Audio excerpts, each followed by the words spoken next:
j'ai eu l'opportunité d'enregistrer une conversation avec Emmanuel Lemort de la société Living Packets. Et franchement, vous allez le voir, ça a été super intéressant. On a principalement parlé d'expérience client. Et ayant bossé pendant plus de 15 ans dans la Silicon Valley, il a pu me donner son point de vue sur les différences qu'il pouvait y avoir entre la France et les États-Unis à ce niveau-là. Par la suite, on a parlé d'intelligence artificielle, mais également de bots et de ce qu'on pouvait imaginer dans le futur comme usage. Enfin, pour finir, il m'a donné ses conseils pour les jeunes générations qui souhaiteraient se lancer dans le domaine du care. J'en dis pas plus, je vous laisse avec cet entretien et je vous souhaite une bonne vidéo. Salut Emmanuel, je suis content du coup qu'on puisse discuter aujourd'hui parce que la dernière fois qu'on avait pu discuter, tu m'avais donné des réponses assez intéressantes aux questions que j'avais par rapport au service client. Avant de commencer, est-ce que tu pourrais te présenter pour les personnes qui ne te connaissent pas, parce que je pense que tu le feras mieux que moi?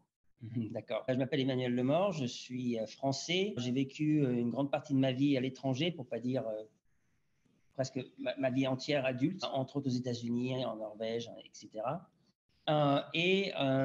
Donc 15 ans dans la Silicon Valley. Et j'ai un parcours qui a commencé, on va dire, dans la vente. Après, j'ai vraiment bien réussi dans ce domaine-là, mais j'ai trouvé qu'il manquait quelque chose. Et donc, j'ai voulu arrondir mon profil pour vraiment avoir un profil 360. Et donc, je suis revenu sur mes bases techniques parce qu'à l'université, c'est ce que j'avais étudié, entre autres. Après ça, j'ai découvert, avant que ce soit populaire, le product management. Et de ça, on est sorti une direction vers le CX, donc l'expérience client. Et donc, c'est le 360, quoi.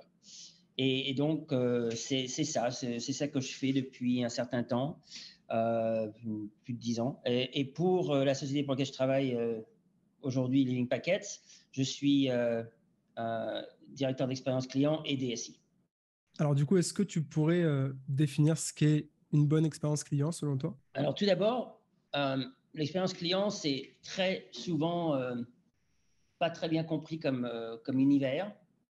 On y met un peu tout et rien, et je trouve que c'est dommage parce que c'est quand même assez définissable. Ma version des choses, et c'est pas ma version uniquement, il y a plein de gens qui l'ont comme ça, c'est une espèce de coupole dans lequel il y a le service client, le support client, l'expérience utilisateur et l'émotionnel autour d'une marque. En sachant qu'il y a une différence entre le service client et le support client. Le support client, c'est j'ai votre application, je rentre mon mot de passe et j'ai un message d'erreur. Donc ça, c'est un problème technique.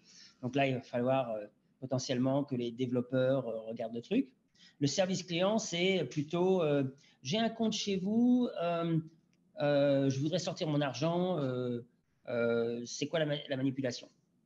Donc il n'y a pas de problème, c'est juste un besoin d'aide. L'expérience utilisateur, c'est l'amélioration continue de cette expérience, que ce soit support du produit, du service. Et l'émotionnel autour d'une marque, évidemment, toutes les marques qui essayent peuvent avoir un émotionnel lié à leur marque. Un exemple parfait, évidemment, très souvent utilisé, c'est Apple.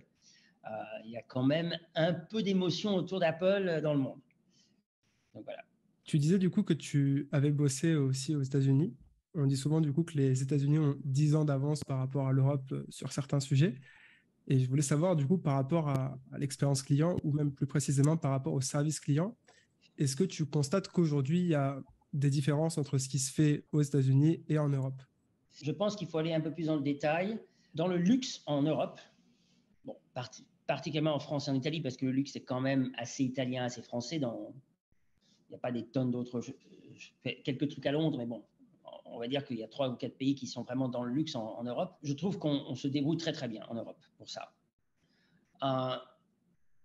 Alors qu'aux États-Unis, pas particulièrement très bien. Il n'y a pas cette culture de luxe vraiment qu'on a depuis des centaines d'années en Europe. Dans les domaines, on va dire, un peu plus jour à jour, c'est amusant parce que l'Amérique a la réputation d'avoir, depuis longtemps, assez longtemps, que le service client est toujours très bien aux États-Unis. Alors, oui, dans certains secteurs. Par exemple, dans la restauration, on peut dire qu'en moyenne, les États-Unis font mieux que la France ou l'Europe. Mais ça, c'est basé sur le fait que les employés de majorité des restaurants ou des cafés équivalents gagnent leur argent à travers des tips, des pourboires. Et donc, s'ils ne sont pas gentils avec vous, il n'y a pas de pourboire. Et comme ils ne peuvent pas vivre sur ce qu'ils gagnent de façon normale et qui gagnent vraiment leur vie sur le pourboire, ça s'explique. Par contre, quand on regarde des choses comme votre petite société de téléphone ou Internet aux États-Unis, c'est catastrophique. Et honnêtement, jusqu'à présent, ça fait seulement 2 ans et demi, 3 ans que je suis en France. Mes parents ont SFR, moi j'ai Orange/Soch, j'ai des amis qui ont Bouygues. Je dirais que le niveau, bon, il n'est pas super haut, mais il est mieux en Europe qu'il est aux États-Unis. Plus les sociétés sont grosses aux États-Unis et plus le niveau de service est vraiment à désirer. Le PG&E, qui est l'équivalent de EDF en Californie, c'est juste, c'est à se flinguer. Les marques d'Internet comme Comcast est un peu meilleure que la moyenne, mais pas jojo. Alors que moi, les interactions que j'ai eues jusqu'à présent, bon, je ne dis pas que c'est tout parfait, hein, mais je dirais que c'est quand même 1 ou 2 crans plus haut en Europe. Et évidemment, il y a des situations qui sont aussi catastrophiques. Mais je pense que c'est vraiment par marché et par endroit. Je pense qu'au niveau du luxe, l'Europe n'a rien à envier aux États-Unis. Les services, on va dire, plus courants, ça dépend. Pour l'instant, je pense qu'ils se sont tellement, en Europe, fait écrabouiller par les commentaires et des gens, justement, qui disaient que mais aux États-Unis, le service est toujours meilleur, que ça a changé depuis quelques années. Je pense qu'il y a encore un sacré bout de chemin à faire. Mais de temps en temps, tu es surpris. Un truc très marrant, je suis tombé chez Naturalia sur une marque de soupe que j'ai trouvé absolument incroyable. J'ai jamais mangé une soupe aussi bonne de ma vie en dehors de celle que faisait ma maman. Et donc, c'est facile de se plaindre, mais c'est aussi important de dire quand c'est bon. Donc, j'ai appelé le numéro sur le truc et je les ai contactés et vraiment, le service du produit était très bon, évidemment, mais le service que j'ai eu au bout de téléphone était aussi très bien. Et j'ai vraiment apprécié cet échange. En même temps, hier, j'étais pour aider quelqu'un à être obligé de contacter une société, on va dire, dans la technologie, dans l'Internet, on va dire ça comme ça. Et j'avais envie de prendre l'ordinateur et de l'envoyer par la fenêtre, quoi. J'étais coincé dans un chatbot où il y avait 40 chemins, plus de 40 chemins, je les ai tous faits. J'ai perdu 45 minutes. Il n'y en avait qu'un qui m'emmenait vers un humain. Et les autres, ça m'emmenait vers des guides, des FAQ, sans réponse, sans formulaire. C'était vraiment à se flinguer, quoi. Donc, je pense que ça dépend du domaine. Je pense que la réputation d'Europe est en train d'évoluer dans le positif, mais je pense que ce soit en Europe ou aux États-Unis, il y a encore un sacré bout de chemin à faire. Je pense qu'on a beaucoup trop de dépendance et on fait beaucoup trop confiance aux solutions dites magiques, dites panacées universelles comme les chatbots. Aujourd'hui, j'en ai évalué plus de 250 depuis plusieurs années. On a évolué comparé au début, évidemment, mais c'est encore catastrophique, le résultat.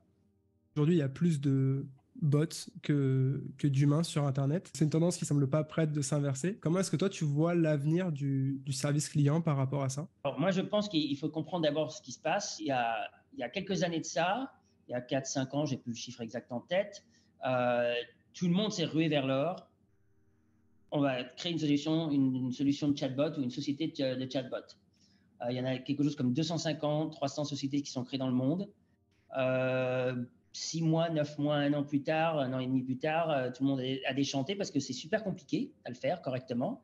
Un chatbot utilisant l'intelligence artificielle. Donc, résultat, il ne reste plus que 40, 50, 60 sociétés dans le monde maintenant qui font ça, pour des raisons évidentes. Donc, je pourrais dire qu'on est passé de la génération 1, qui était vraiment nulle, à la génération 2, qui commence à être utilisable. Je dis bien commence. Le problème, c'est que pour vraiment s'en servir correctement, il faut faire un grand effort côté société après le fait qu'on les met en place. Et surtout, il faut commencer avec beaucoup de matériel, de contenu.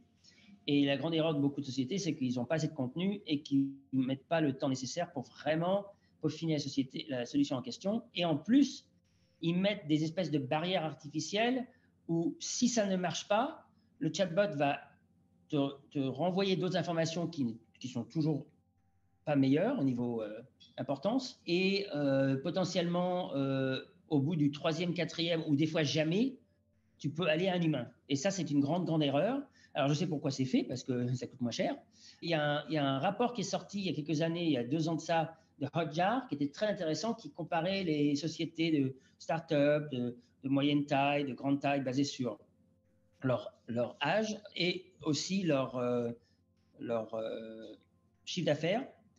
Et on remarquait un truc très intéressant, c'est que les startups misaient beaucoup sur le chat et les chatbots, et que plus ta société avait une certaine grandeur et une certaine capacité, et moins c'était le cas pour arriver à une meilleure expérience client. Donc, je pense que c'est assez logique que les startups utilisent ce genre de technologie moderne, mais il ne faut pas être complètement dépendant, parce que c'est des technologies très immatures et très peu perfectionnées.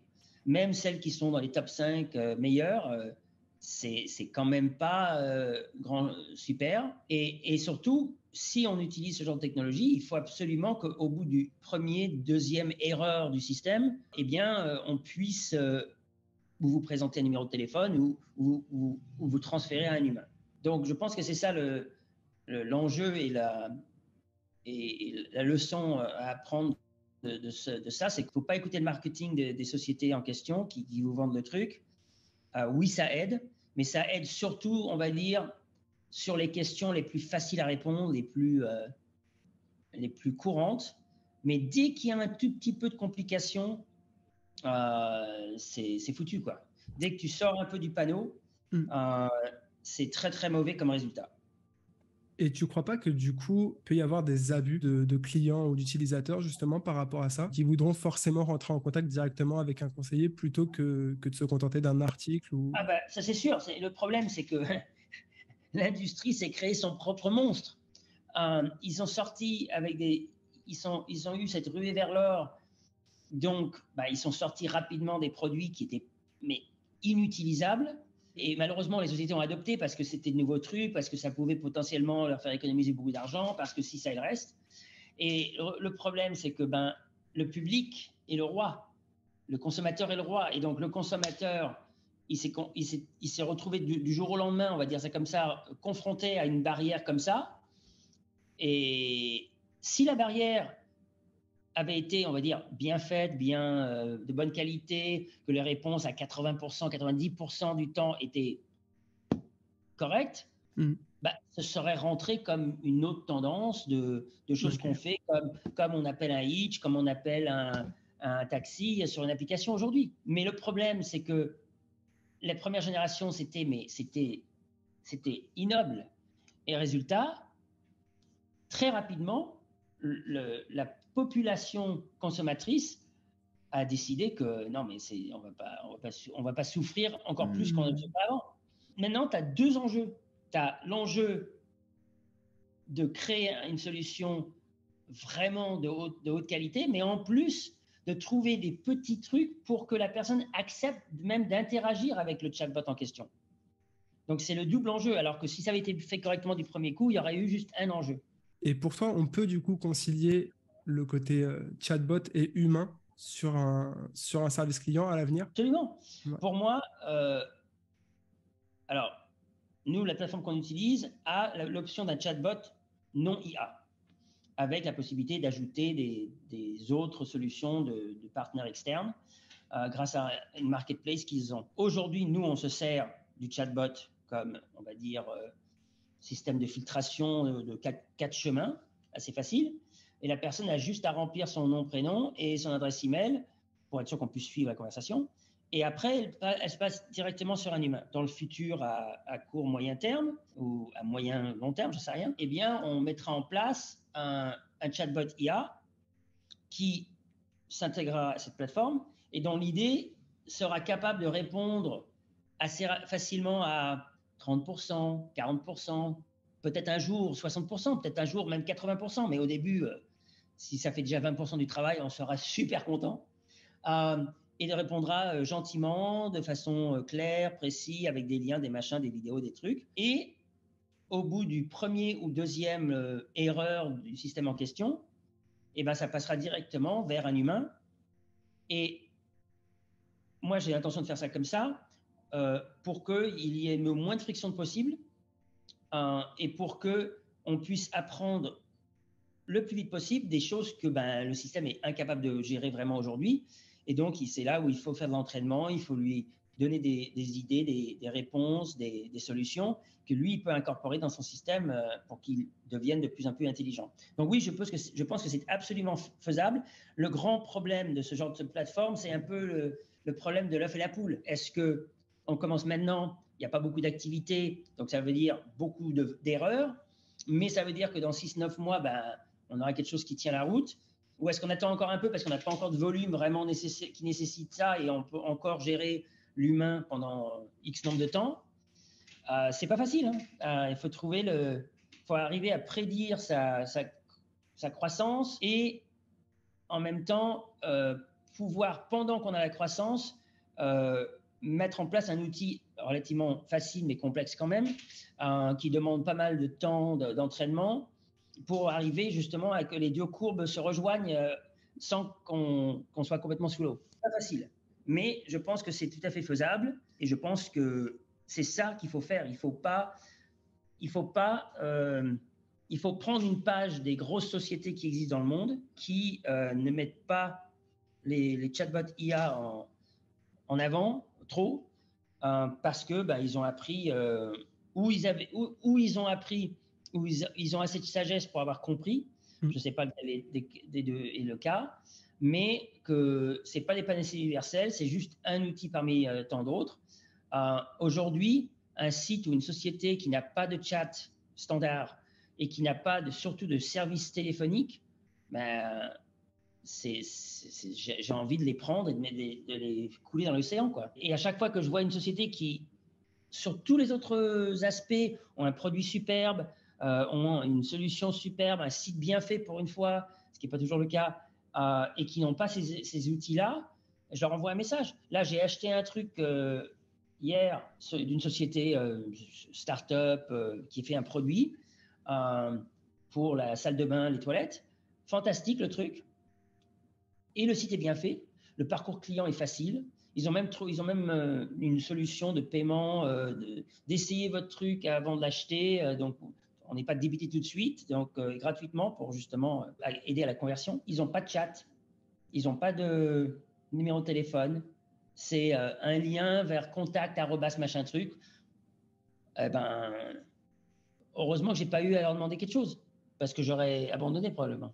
Pour parler maintenant un peu plus de ce que vous faites, vous, chez Living Packets, donc la société où tu travailles, qu'est-ce que vous avez pu faire comme amélioration sur votre service client qui vous a permis aujourd'hui de passer un step et d'être meilleur qu'aujourd'hui, du coup, qu'il y a 3 ans? 3 ans, il n'y avait même pas de plateforme. On gérait ça seulement par email.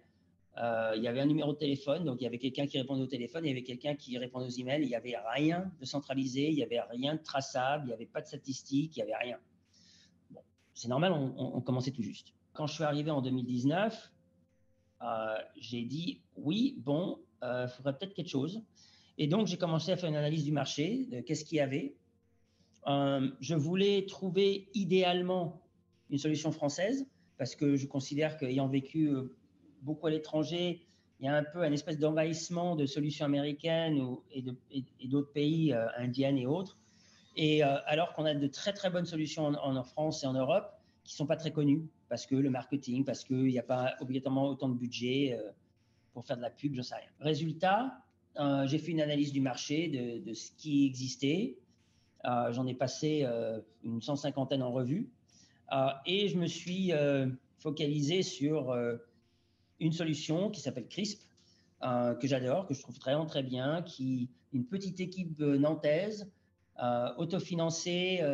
Ils ont commencé, je crois, avec 4 personnes et qui continue à améliorer les choses. Et l'avantage de cette plateforme, c'est que tout passe sur une plateforme, un écran. Donc, que ce soit mes messages qui passent par contact @, les chats sur le site internet, les chats dans les applications mobiles qu'on a, les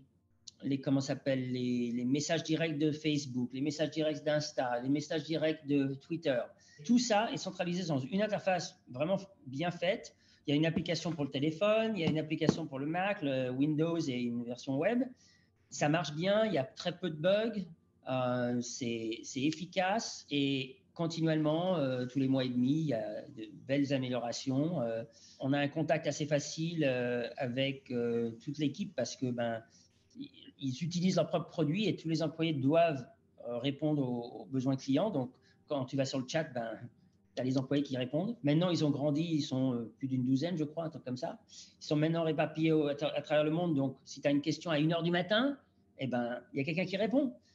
Et je sais parce que je suis souvent debout à 1h du matin. Donc, grâce à cette plateforme-là, on a plus de structure, on a un knowledge base, on a un espèce de carnet d'adresses CRM, on a la possibilité de faire des campagnes, on a aussi des fonctionnalités qui existent, qui n'existent pas ailleurs. Par exemple, si j'imagine que je suis en conversation avec toi, tu as un problème avec notre boîte, notre box, je peux appuyer sur un bouton de mon côté, te demander de faire une conversation vidéo comme ça, pas besoin d'aller sur Zoom, pas besoin d'ouvrir un Whereby, pas besoin d'ouvrir un Google Meet, c'est dans le truc à travers le site internet. Et donc, tu peux me montrer le produit et le problème que tu as sur le produit et je peux t'aider en temps réel. Ça paraît simplo, c'est pas si facile que ça à mettre en place et ça marche et c'est superbe. Je peux aussi avoir un appel téléphonique sans numéro de téléphone. Donc, c'est mieux pour la vie privée des gens aussi, puisqu'ils n'ont pas besoin de me donner leur numéro de téléphone. On peut avoir une conversation téléphonique par voix, à travers l'interface. Comme maintenant, ils ont une marketplace où les gens externes, les sociétés externes peuvent ajouter des fonctionnalités. Là, il y a des petits plugins ou extensions, qui commencent à s'ajouter, dont certaines qui sont super pratiques. Tu as une conversation avec quelqu'un, tu penses que ça s'est bien passé ou ça s'est mal passé, tu peux appuyer sur un bouton et ça déclenche une enquête satisfaction client. C'est vraiment une interface complète qui nous permet de gérer toutes les interactions clients sur une même interface. Maintenant, je voulais partir sur la nouvelle génération qui est vraisemblablement aujourd'hui plus attirée par les secteurs de la vente, du marketing ou même du développement. Et le care, c'est un petit peu vu comme la 5e roue du carrosse. Je voulais un peu avoir son avis par rapport à ça et comment est-ce qu'on pourrait rendre ce secteur plus attirant que ce qu'il est aujourd'hui. La première chose que je devrais dire là-dessus, c'est que le service client, support client, l'expérience client, c'est pas un domaine qui est fait pour tout le monde. C'est pas dit de façon méchante, mais il faut une certaine type de personnalité, d'esprit pour travailler dans ce domaine-là. Pourquoi ? Parce que c'est répétitif, parce que c'est un domaine où il faut être à l'écoute des gens, il faut avoir beaucoup d'empathie et il faut aimer résoudre des problèmes et trouver des solutions. Ce n'est pas le cas de tout le monde. Il y a des gens et il faut beaucoup de patience aussi. Il faut de la patience envers les clients, mais il faut aussi de la patience quand tu as des besoins ou des problèmes clients et que tu le rapportes aux équipes et qu'ils te disent oui, on peut corriger ça, mais ça prend 3 semaines. Alors que toi, tu as des clients qui veulent la solution tout de suite. Il faut pouvoir gérer le stress de ça et la patience nécessaire pour ça. Donc, je dirais que c'est un peu pour ça, je pense que les métiers comme au moins la vente sont plus accessibles. Alors, ce qui est marrant, c'est qu'il y a quand même un lien avec le client puisque on est en interaction avec des clients. Mais je pense que la grande différence, c'est que la vente, c'est relativement court. C'est-à-dire que oui, il peut y avoir des cycles de vente longs, mais l'interaction avec le client, l'écoute et tout ça, il n'y a pas besoin d'une extrême patience, il n'y a pas besoin d'une empathie phénoménale. Par contre, il faut savoir écouter, c'est sûr, et trouver des solutions et ainsi de suite. Et donc, je pense que même s'il y a des corrélations et il y a des similarités, il y a vraiment quand même une séparation entre ces deux mondes qui tournent autour de l'empathie, de la patience et aussi de la capacité de faire multiples choses en même temps, qui est vraiment importante dans le service, dans le support et dans l'expérience client. Et donc, tout ça réuni fait que ce n'est pas à la portée de tout le monde. Par contre, c'est très récompensant. Quand tu arrives à la fin de la journée et que tu as résolu 25 problèmes de clients qui étaient frustrés ou qui ne comprenaient pas ou qui étaient vraiment énervés et que tu arrives à les tourner en clients heureux à la fin de la conversation ou des interactions, c'est super récompensant pour la personne qui fait le travail. Je ne pense pas qu'on a autant de récompenses émotionnelles avec certains autres métiers, comme la vente. La vente, oui, bon, je l'ai vécu parce que j'ai été vendeur, on peut se sentir bien d'avoir trouvé une bonne solution à un prix honnête pour le client. Mais je pense qu'il y a quand même plus de récompenses côté care. Ok. Pour la dernière question, souvent dans les interviews, on demande aux invités s'ils ont un livre ou un podcast ou une vidéo ou autre à recommander. Moi, j'ai vu sur ton LinkedIn que tu avais adoré le Comte de Monte Cristo d'Alexandre Dumas. Ouais. Pourquoi, selon toi, tout le monde devrait lire ce livre?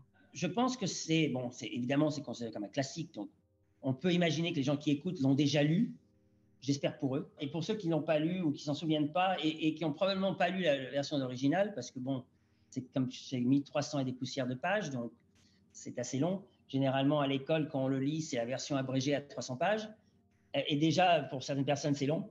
Mais vraiment, ce que j'aime beaucoup dans ce livre, c'est la créativité et la passion. Il y a un peu de tout dedans. Il y a la fortune, il y a la vengeance d'une certaine façon, il y a l'amour, il y a tout. Il y a tout dans ce bouquin.